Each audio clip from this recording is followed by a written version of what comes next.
Hi, good morning, everybody. I'm so excited and glad to be here. Thank you so much, Julia, for inviting me here today to just share a little bit about, I suppose one would say, my experience and my knowledge about, you know, tutoring, being an entrepreneur, and also, I suppose, bridging the gap between your emotions and your money. You might be wondering, what is she going to talk about? Who is she to talk about this type of stuff? But I've been tutoring for over 15 years, and I started off because I wanted to get out of debt. I had loads of student loan debt, and I needed that to just be wiped off my life. And so that's how I got into tutoring. And in that process, I have come to learn a lot of things. And I've shared this with other people as well. One particular person that I do remember was a lady that has started her journey to being a tutor. And I got this phone call in which you could hear the emotions in her. She was a maths tutor. And she was saying that, Gospel, I know the maths. It's not that hard. Spreadsheets, I do it, I budget, but it's not working out. The math is not mathing. What is going on? What am I doing wrong? And again, on top of that, Gospel, you know what? My client, one of them didn't do so well in this in their exam that they did, and it's just driving me crazy. It's stressing me out. And because she's been doing so well in her tutoring business and she wanted to multiply herself, she thought about, hiring other people to help her in her tutoring business. And now she's having to deal with that whole stress of getting other people in to help her while she grows her tutoring. But one thing she kept finding that it was almost as if she was robbing Peter to pay Paul, and all the things was going on. It couldn't make sense to her that I'm a math tutor. I know math. It's just spreadsheets and things like that. Why is this not working out? Type of thing. And she was stressed out. And unfortunately for her, she ended up in hospital, but she got discharged. She was they said it was stress, so they had to deal with all that stress and anxiety. Now, she reached out to me, and I totally understood where she was at because I've been there before, and even maybe some of you have been there as well. Perhaps you're actually going into deep of it, the stress of it all, trying to make the maths work out, trying to make sure that the finances match up, but it's not working out. It's like you're robbing Peter to pay Paul, or maybe you're even almost about to get there, but you're looking for ways to make sure you don't get swamped up and stressed out.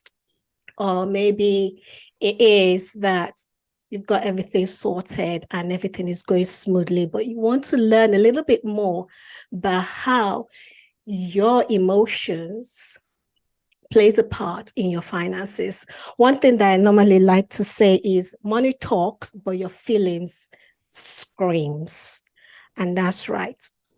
On the post in the community there, I saw a post. I saw this comment here, and I went off and I looked at it and I was like, oh, yeah, I totally get it. Keeping an eye on my finances in my business is one of my downfalls. And I'm not sure why, since it's all numbers and spreadsheets. It just hacks me off. Some comments you might hear people say is, I'm not good with numbers. Let me know in the comment section. What kind of scripts or what kind of money beliefs have you said yourself, or have you heard other people say? Because trust me, Most of our money scripts is not our fault. Subconsciously, we grew up adapting those manuscripts from either our parents, our environment, situations all around us. And we all have manuscripts. It could be a positive manuscript or a negative manuscript, but we've all grown up with some form of manuscripts.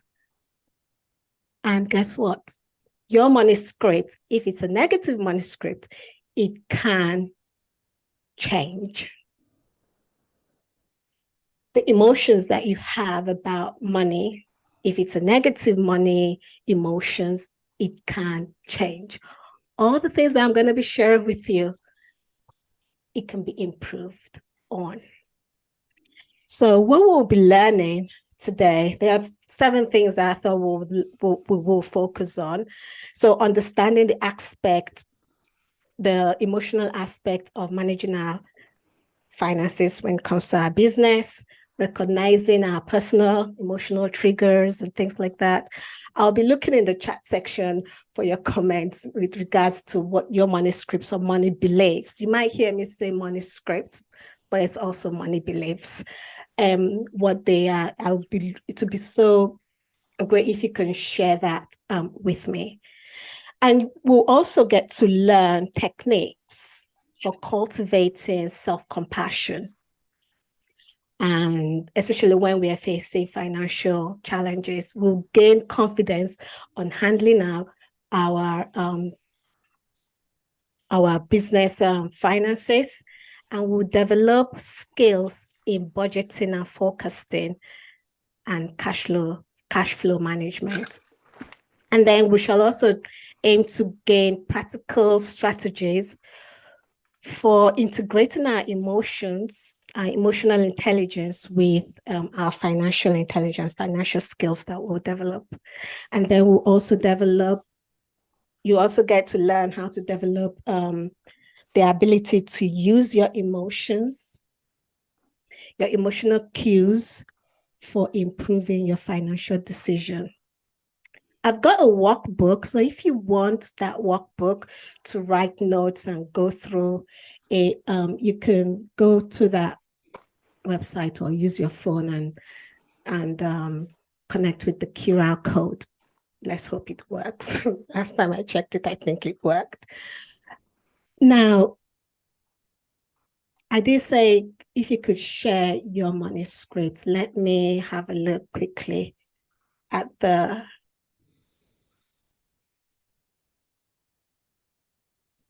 stories we tell ourselves. Yeah, that's manuscripts, literally.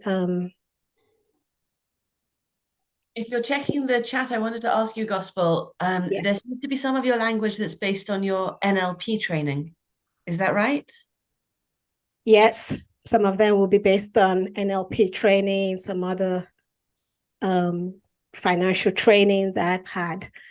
I'll try to make it as not NLP too much.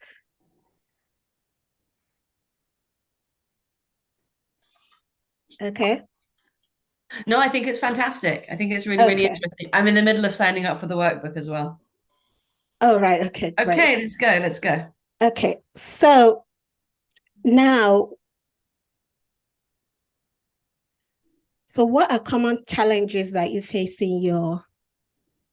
what are some common challenges that you might face in managing your business finance? I know one thing that tends to happen is, I know most business owners, especially when they've just started, for example, or maybe even still in the 10-year mark of their business, I found that they merge their personal and business finance together. And so that can make things a little bit complex, especially when it comes to managing their finances. It would be great if you could tell me in the comment section what are some of the common challenges that you find in managing your finances. Now, how do you understand? How should we go about understanding the emotional aspect of managing your finances? Miss TMA, the lady that I was telling you about, Miss TMA, she needed to have self-awareness of basically her personal biases when it came to her business, her fears, her aspirations, and also how to make decisions in, for example, who to hire, what to spend her money on that has come into her business, what to invest into her business. She needed to be self-aware about that. During our conversation, that's one of the things that we found out about. Another thing was when it came to stress, understanding the emotional aspect of managing your finances, stress and decision making tend to go hand in hand. And once you realize that the decisions that you make, they either cause your stress to be a lot higher or reduce your stress, that really helps a lot. Miss TMA, she found that she made loads of her decision in a stress state. And most of the time when you're stressed, the decisions that you make don't tend to be in the positive scale for your life or for your business. She realized that some of her decisions did not yield positive results that she wanted because it was either she made them impulsively, for example, or that she would just avoid making any of those decisions because she was just so scared and even anxious about her future. Her risk tolerance was rather low. And most of the time, she would choose to not move forward in certain things that she knew was going to help her, or she would just draw back from it. Another thing that to consider in understanding the emotional aspect of managing your finances is the relationship that you have between money and your identity, for example. Financial success is often intertwined with our personal identity. Most people, the amount of money they see in their bank accounts will say or will determine whether they are successful or not. And sometimes when you're looking at your bank account, the amount there, you're not putting into an account every single detail. Sometimes people just look at the gross amount. They've not taken into consideration when certain bills have been paid and other things have gone out of the account and then what is left. So when there's a big flow of money in there and you've got that gross amount there, they now feel, yes, I'm being successful and everything. And so they're in that high state. But then when all the bills have gone out and they're now left with either a net little positive or a net very negative, they deflate. And so they start to have those negative thoughts of like, oh, I'm such a failure, oh, my business is not working out right, things like that. One thing that Miss TMA struggled with was she associated her money with her personal financial failures. And working at separating both of them really helps. Making rational business decisions helps in that state. So if, for example, you in that state of when that big flow of money comes in, you now say, okay, I know this money has come in. I'm so grateful it has come in. Now let me pay all the bills that I need to pay and what is left. Okay, so this is the amount that is left. All right. That's the net. Okay. But I know that I'm a good tutor, I'm a successful tutor, not so much equating your money to your personal growth or to your, what was the word I used? Identity. Yeah. So that's how to understand the financial aspect of your, look at me, I'm not even changing the, I'm not even changing the slides. So I wonder at this point if you've got any questions at all that you would like me to answer. But I thought that we'll take a break now and then just kind of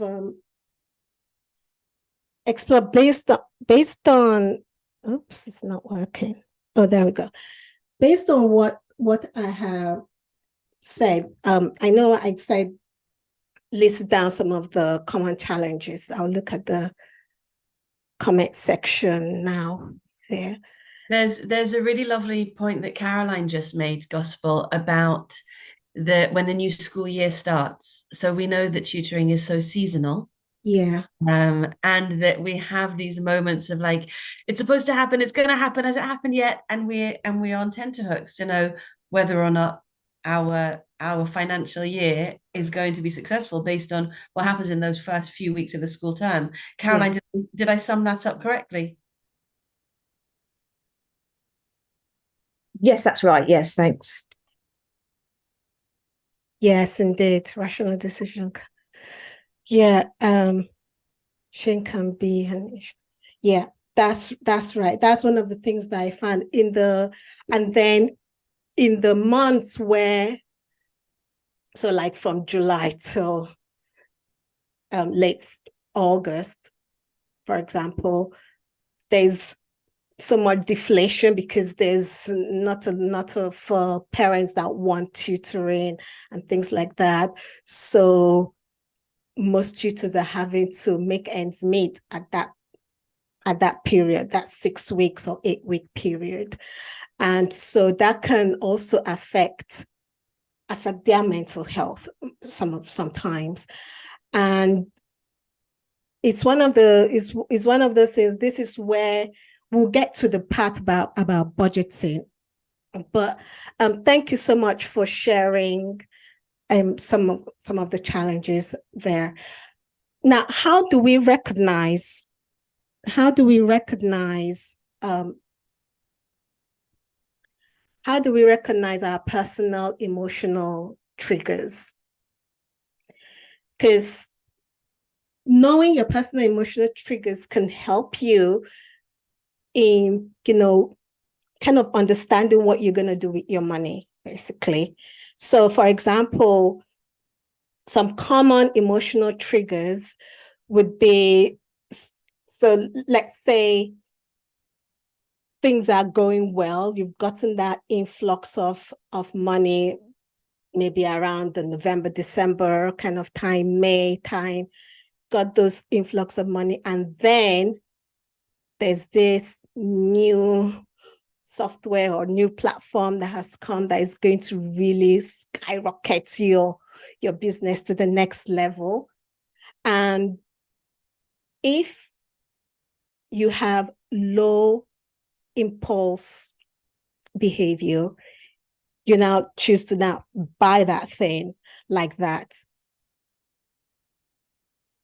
Those type of purchases or investment without, any long-term plan or anything like that can really affect our mood at the end of the whole period. So when you now spend that money without thinking or planning about your finances, especially your business, you've not put that in your business budget, and something's much more important comes in, because most of the time, like Miss TMA, one example I remember was she had this payment that she needed to be going out every month. And she had committed to that for a whole year. But then this new shiny object syndrome situation happened, in which she saw this new platform that they said, oh, we've got an all-in-one type of package and it's going to really make your life so much easier and everything else. And so she paid for it without taking into consideration that how would this affect my monthly expenses, for example. And so that was one example. And then another example that happened with her was she took on another tutor without really doing the maths properly. And so that ate into her finances, and that caused a decline. And that was one of the contributing factors to her stress and her stresses and her anxiety level. And common emotional triggers. So I said impulse behavior. There is also regret, aversion. So many people will choose not to make certain purchases or make certain decisions for fear of making the wrong decision. And this could lead them to either, remember I mentioned earlier that they don't take calculated risk or risk that will bring them to the positive. For example, they make kind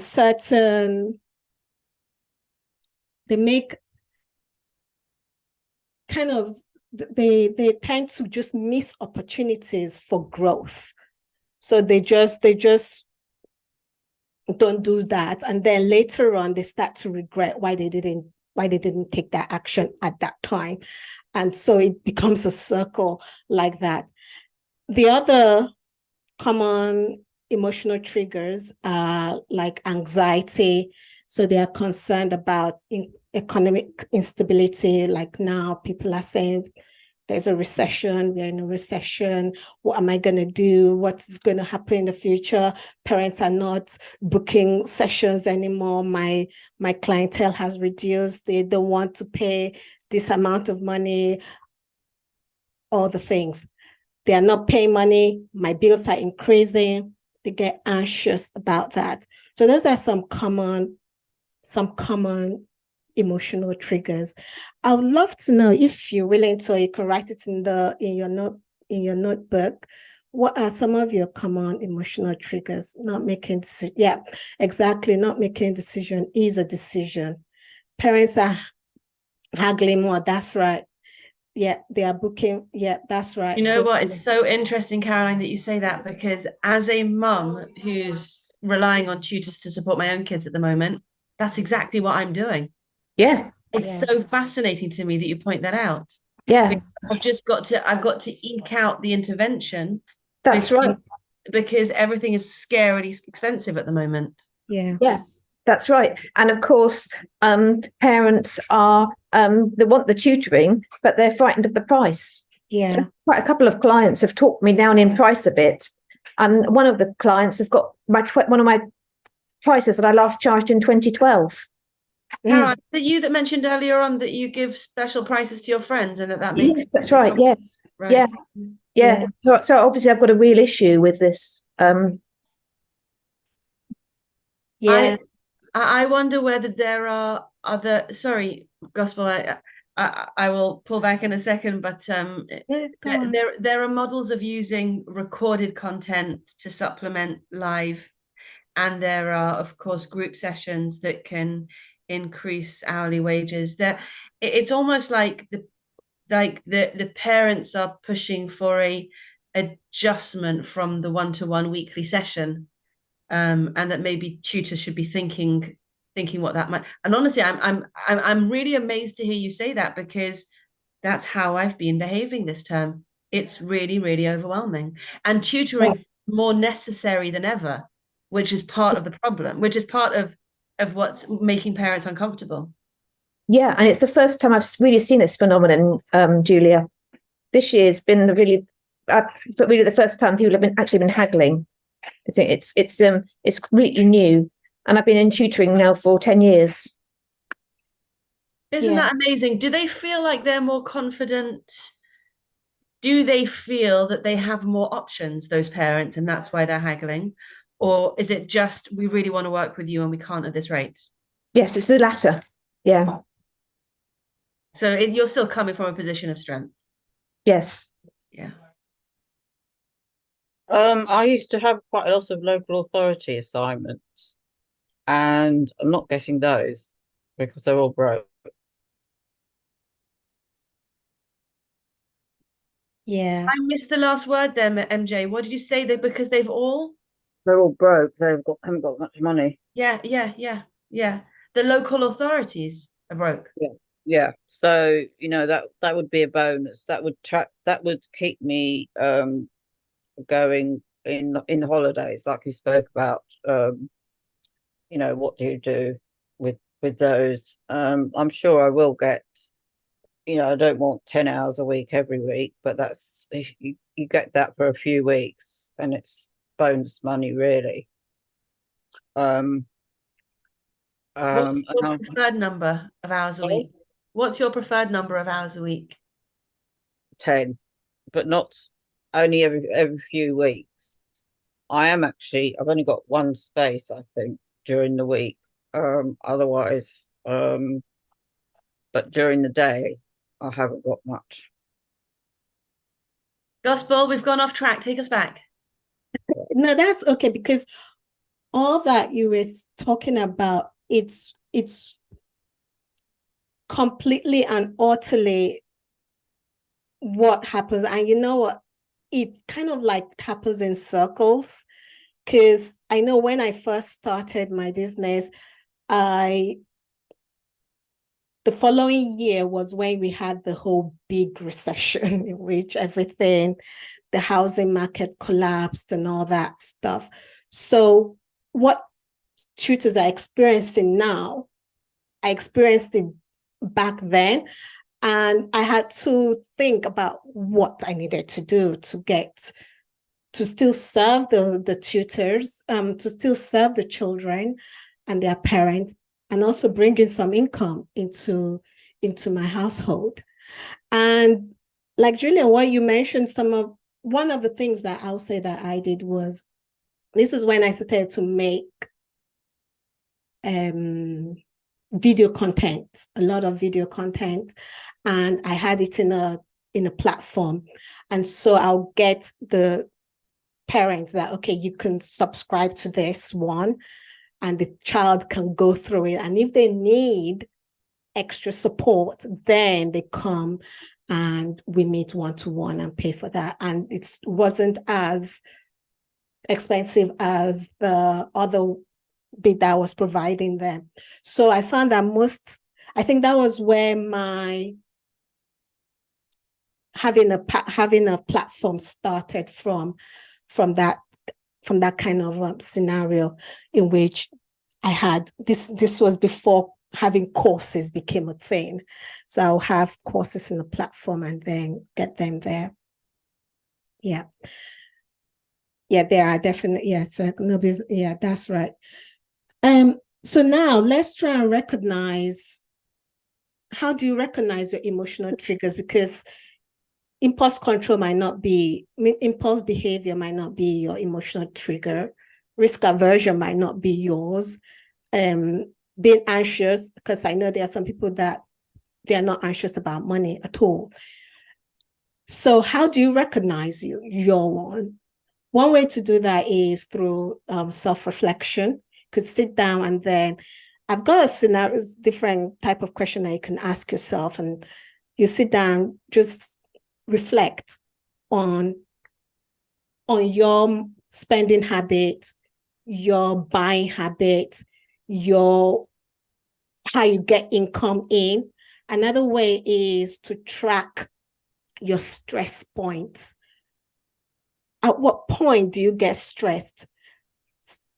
Start being intentional and be mindful about things that will trigger you or things that you feel calm about, and note those down. And also another good way is to seek feedback from people around you, external sources. So you can seek feedback from friends, family, even sometimes if you want to, from parents that you trust. And there are ways that you can also tailor your questions to children to be able to get those feedback about what your emotional triggers are, because children are very sensitive to how you treat them and what you say to them, and they're quite willing to give you that feedback as to things that maybe they don't like or things that they like that you did. Noting those down will help you to get a good understanding of your emotional triggers. Also, monitor your reaction to money. When I know for many people, me talking about money can be triggering to them. And so a lot of people will not want to even hear what I'm talking about or even want to engage with it because it triggers them. And there's a lot of belief about talking about money.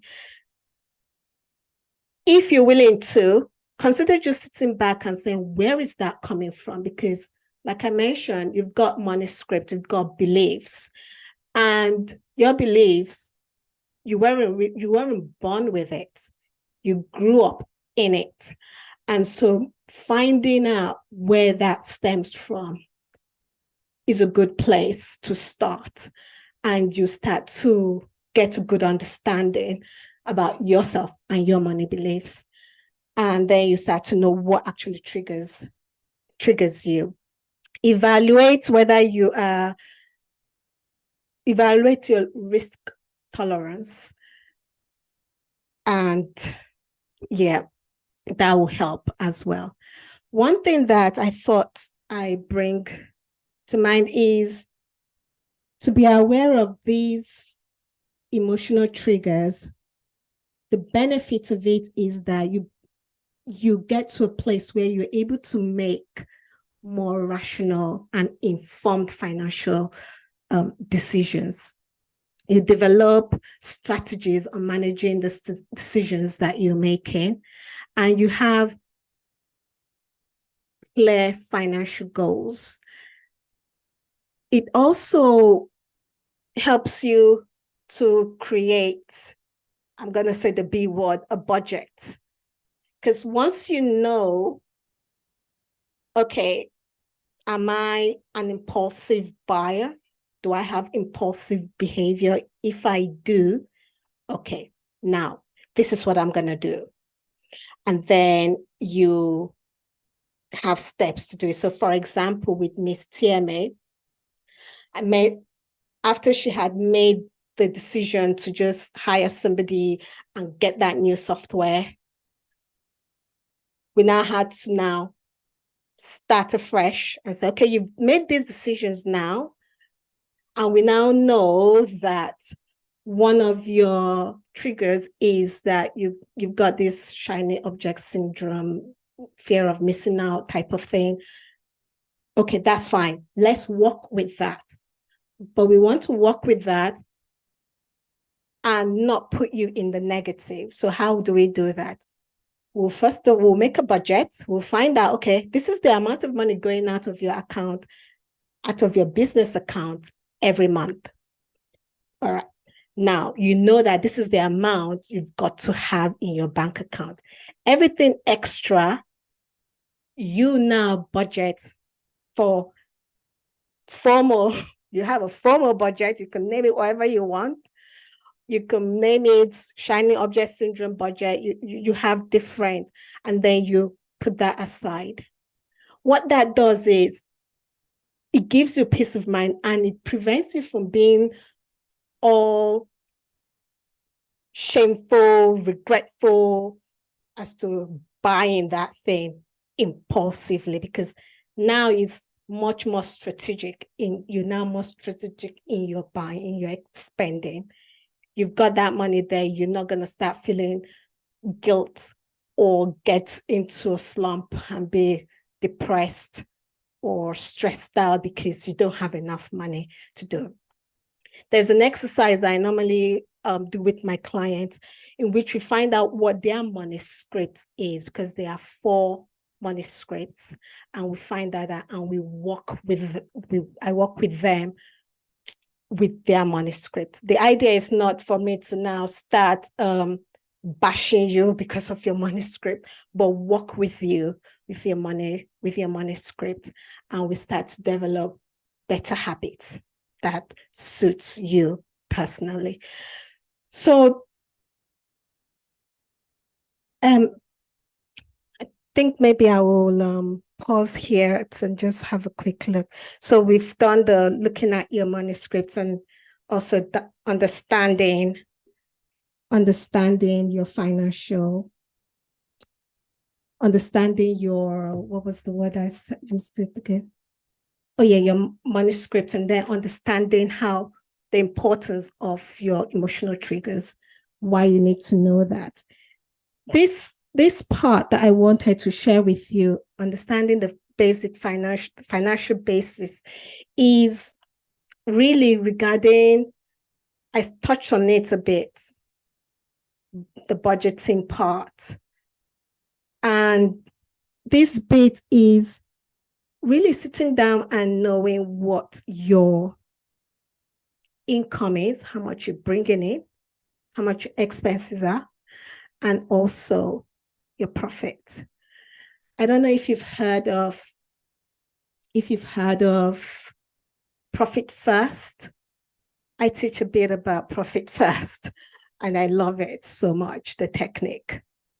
You know, many of us, when we first started our business or when we're in business, the money comes in and we either choose not to pay ourselves or anything like that, or we mix it up with our personal accounts and stuff like that. And so we start to live in this feast and famine type of circle.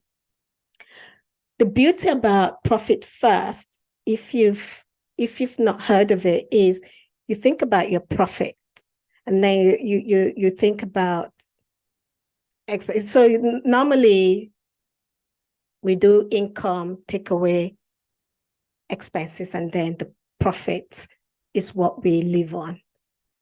This one, he's engineered it in a different way.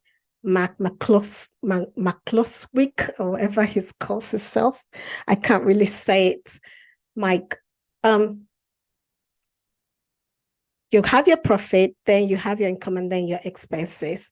And your profit is that you pay yourself. It could be 0.1% of whatever you've brought in, or 1%, but the idea is you're not starving, and you're not a starving entrepreneur. I will recommend you read that book because it really helps in understanding how to manage your money. His name is Mike Michalowicz. That's how you say it, Mike Michalowicz. You can listen to his audiobooks, which I find fantastic. Profit First is the most famous one, but there are really, really good books written by him.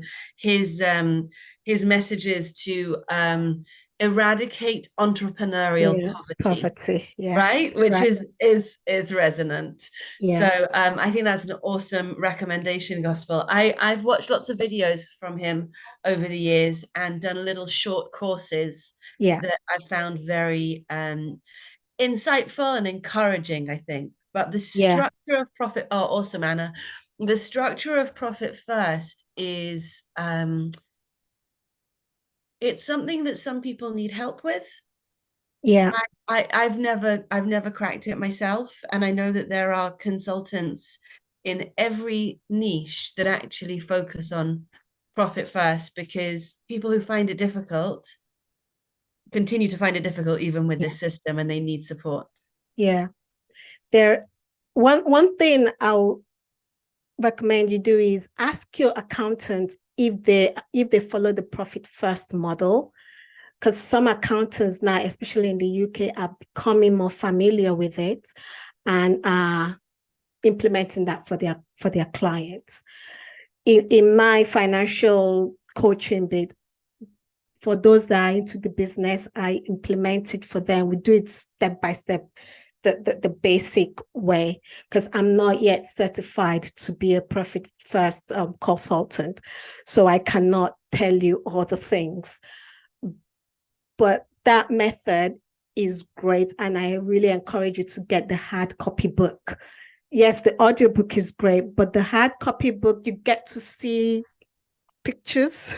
The actual list. And I tell you Yeah. something crazy. Right in the beginning, he says, email me Yeah. with like a challenge. And I did. And he responded straight away. And he actually came on 2 podcasts and love tutoring events because of that.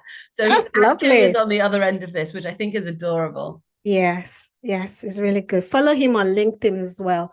Is quite good. Okay, so enough of that one. So technique to cultivate self-compassion. I think I've weaved a little bit of it in this talk, but there are things that you can do to not get to the state of being hard on yourself. So, for example, like if you have that budget and if you're paying yourself first, you have that satisfaction that, yeah, I'm actually doing something and this business is actually paying me to do something. Another thing that you might want to consider doing is when bad things happen, look at it as, I suppose I would say, look at it objectively and say to yourself, okay, was this within my control or was this out of my control? Because most of the time, things that are not within our control, we tend to take it on and that burdens us up. But let that go. Look at it and say, okay, this was not in my control. How could I have made it better? And all those type of things. Love yourself. One other thing is, I mentioned, was seek external perspective so you could talk it through. This is why I'm a big advocate of having a mentor, having a supervisor, a coach to talk things through, because sometimes you'll be so much in your head and you'll be blaming yourself for a lot of things. But when you speak to somebody about it, the person can give you another viewpoint and you get to say, okay, this is really not just me that did this stuff. Mindfulness awareness also is another thing, and then self-kindness. Showing yourself a lot of kindness. I know that for me, when I first started, I was just working, and wasn't taking time to actually take care of gospel. I'm the machine for this business. And if the machine is faulty, there's no business. And that's another bit to look at as well. Focus on your values and the purpose of your business, the purpose of your impact, the impact that you're having in your community on the children. That's one way to show yourself self-compassion, in my opinion, anyhow. Now, gospel is not good at slides. Did we not just say something about self-compassion? Yes. Okay, so be gentle. Also with gospel. Yes. Okay. Yes, be gentle also with gospel. That's right. Because yeah, we all need to be gentle with ourselves and just yeah. I've included this link. I don't think we'll have time for me to go through it, but this link, I found it really helpful. It's a spreadsheet and you get to put kind of like your money target. So if you have a goal amount, because many times we have all these ideas of how much we want to earn, but we don't know how many people we need to earn that. You might do the maths, but like I said, some people, the math is not mathing at all for them. So this spreadsheet will show you like how many people would you get if you want to get this amount of money. Gospel, could you just help us out by dropping the link in the chat, please, for those of us who haven't downloaded the workbook yet? Okay. I think I'll have to do it, and I think if you press it and open it, it will open as a URL and you can drop that Yeah. URL into the chat. okay, yeah, I'll do that. Okay, yeah. I'll put that in the chat.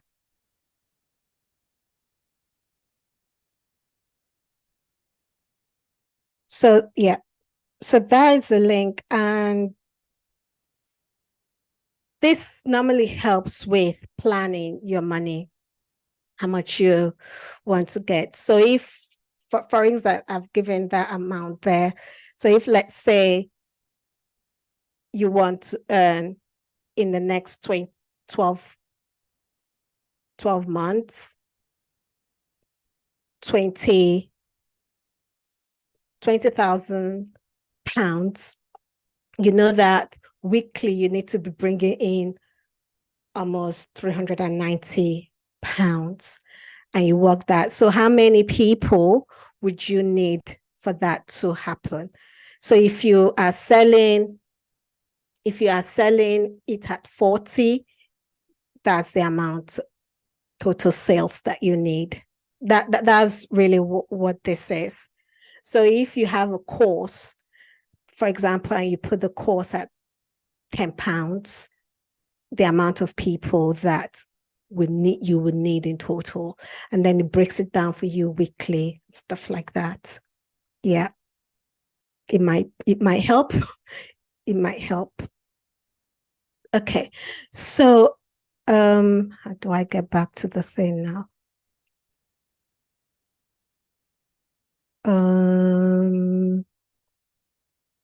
Surely it's the tab next to you. Surely it's, yeah. Okay, so that's that. Now, setting up your financial system, because that's one of the things that will help in, we're getting into a place where you're not feeling, where you know that everything is on point. I don't know, what systems do you use? Do you use a budget? Do you use a spreadsheet? Or do you use a software, an app in managing your business? Or do you just leave it to your accountant? I know most people, once they get an accountant, they tend to leave it to their accountant. There are positive and negative about doing that. I know once upon a time, well, I don't leave everything to my accountant. I do some stuff because it's always a good idea to know what your money is doing for you. Some accountants would just do the basic, oh yeah, we'll do your self-assessment and that's it. But if you know why and all the necessary things you need and you understand it, there's very little chance of your accountant ripping you off, for example, because I know I've heard stories about accountant not doing the right thing, and then they are now spending loads of money trying to fix situations that the accountant overlooked. Having a good platform for you to manage your money, to manage your business expenses, I'm talking more business expenses, will really help you in seeing whether you are a profitable business or you need to make some adjustment and become a profitable business. So some of the systems that you could have, I listed some of them I think I listed some of them in the workbook. So you could have like your spreadsheets, your budgets, apps. There are some apps that you could use. Some people use is it Mint, Yacht. Some people use some of their banks softwares. I don't know. Let me know in the comment section which one you use. Some people use, if you're with I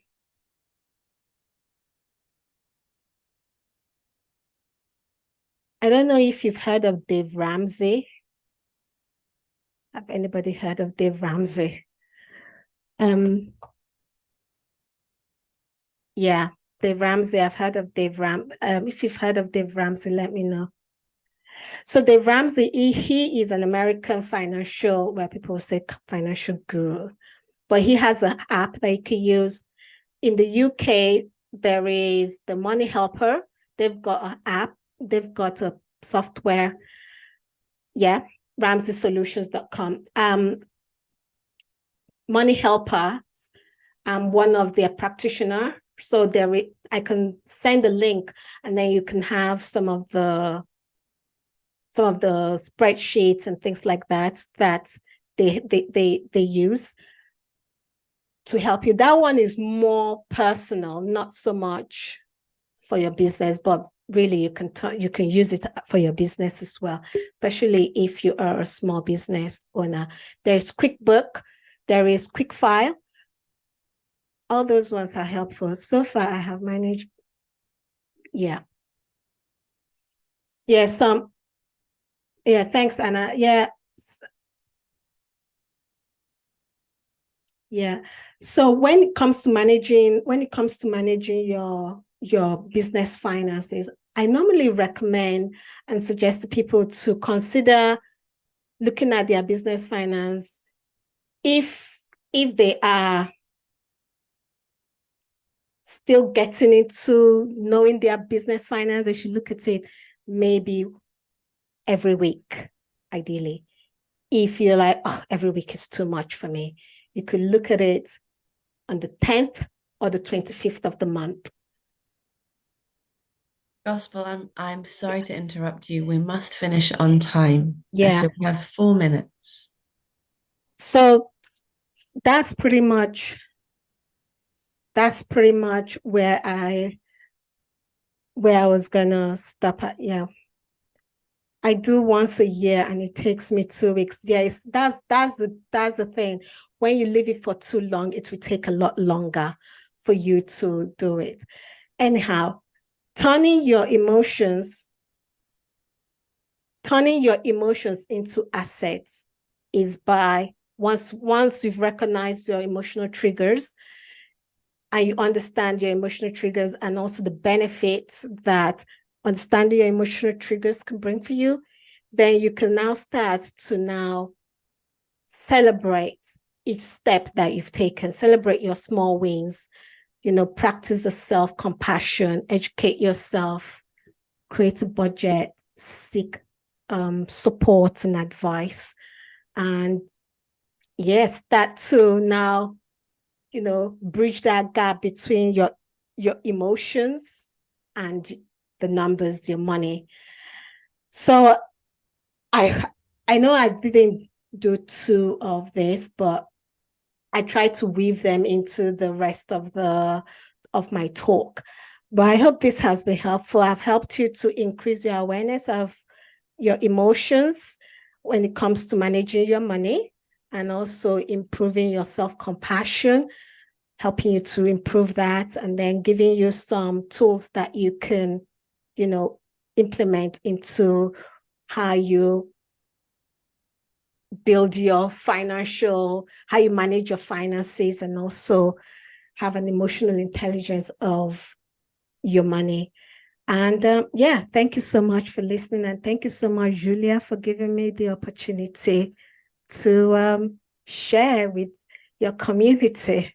It's been Our great. community, Gospel, our community. Yes, our Tell community. me this, yeah? Helen, MJ, Coco, Caroline, Julie, Carol, and Nikki, you're very welcome to contribute also. What are your main takeaways from this conversation? What was the experience like of this conversation for you? Feel that Go for it, Coco. Go ahead. To try and be sort of kind to yourself as much as possible, and when you're feeling very stressed and all those negative emotions are circling around your body, just be kind to yourself and step back, and you're in a situation that can change and can get better, so remind yourself of that. Oh, I could bottle that. Thank you. MJ? Yeah, I sometimes get stressed so much. I'm doing too much, but I need to set myself some proper goals, write them down. I've got them in my head, but that's not. I don't remind myself enough of it. I hear you, Helen. Just to think about why I'm buying something, try and avoid the shiny thing syndrome, which I'm really bad at. Yeah, I mean, let's not condemn all shiny things. No, shiny things can be good, but why am I buying the shiny thing? Yes. It's resources that I spend a lot of money on that then they turn out to be something beginning with S, four-letter word. Okay. On that note, my friends, since we are streaming live to LinkedIn, I shall wrap us up and thank us. It was a high trust, helpful conversation, Gospel, that you led us through today. You absolutely nailed your outcomes and you gave us a sense of what's possible and how to read ourselves and what might be lying beneath our financial behaviors. So thank you. That was really, really valuable for us. If you want to participate in Gospel's courses, you can do that. They are QT accredited, which means that you get more shiny credentials for your, did I just say shiny? For your credentials wallet. I would love to suggest that we should use our penchant for shiny things to help ourselves to grow and to choose the things that are good for us, right? Also chocolate. But on this note, I am going to wrap us up. I'm going to remind you that tomorrow in QT Conversations, we will be continuing our trial of supervision circles with Jacqueline from Pursuit of Wisdom. And those have been, again, really high trust, supportive environments for us to all develop and grow. So I'm looking forward to seeing you again tomorrow at 11. Gospel, thank you so much for this really wonderful conversation. I look forward to seeing you all again. Cheers. Thanks, Helen. Thanks, MJ. Thanks, Coco. Thank you. Thanks, Gospel. Thanks, Caroline. Thanks, Nikki. Thanks, Carol. And thank you, LinkedIn people.